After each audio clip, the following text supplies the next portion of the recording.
Today I want to talk about basic preparedness in these uncertain times and not knowing what's going on politically and environmentally as we go through some changes. A lot of people are looking to prepare in some sort of way, and I've kind of boiled things down as a ex-military veteran and off-gridder. A lot of the times here we can experience snowstorms where we can't get out for a week. They don't clear the road for a long period of time, large drifts. So it's always good to be prepared for any kind of scenario that comes up.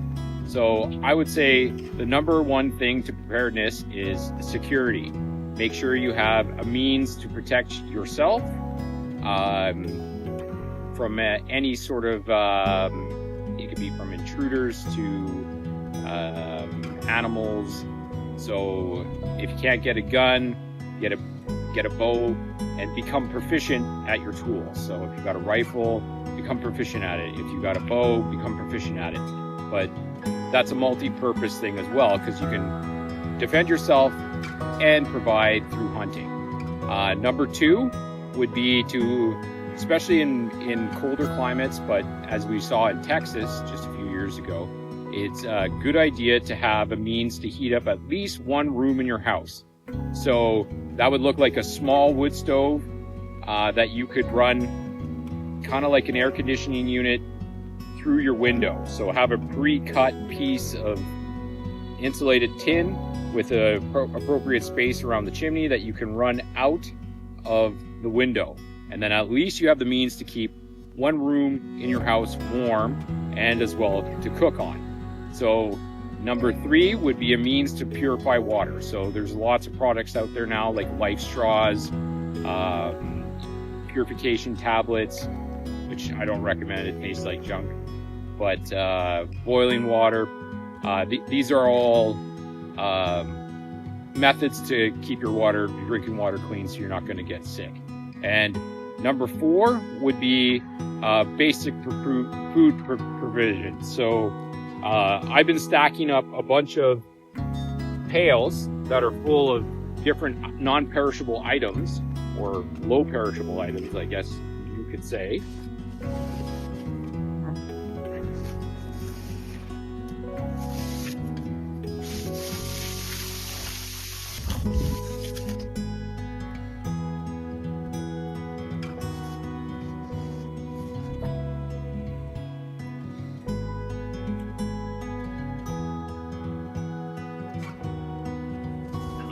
So each bucket is kind of been packed differently, but they all have common things. So I put 4 cups of sugar in every pail, and there's 12 cups of flour that was vacuum sealed in bags to make it last longer.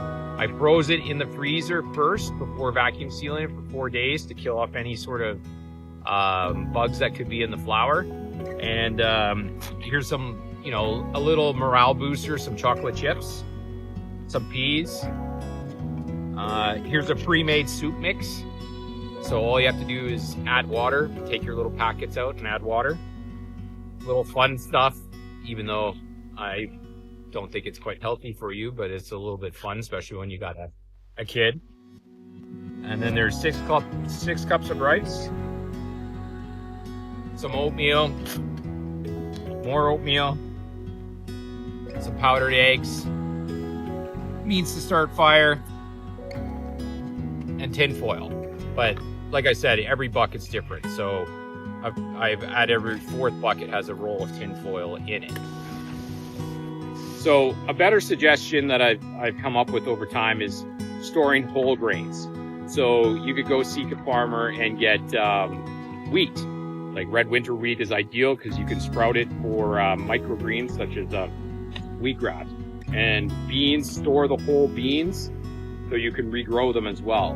So I would suggest as well putting seed or having a seed bucket so you could regrow stuff eventually.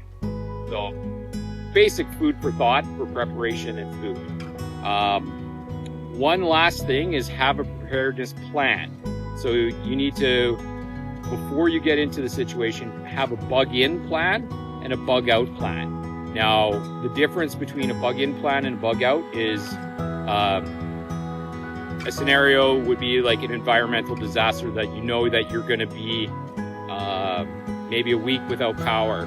Well, you would definitely say that's a bug-in time. That's a time to stay at home, go through what you've prepared, and survive throughout your household. A bug-out would be like you're in a major war zone and the front lines is approaching your residence. Well, you're definitely going to want to leave at that time.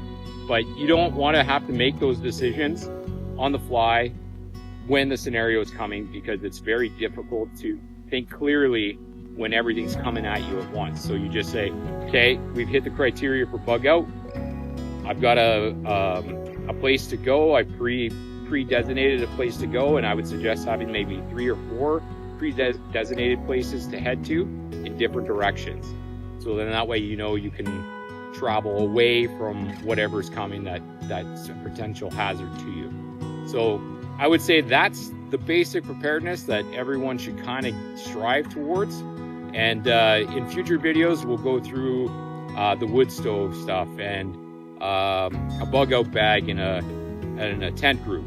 So these will help you if you ever need to leave in a bug out situation. Then you need a bug out bag, and you should have a tent group, especially if you're in a family.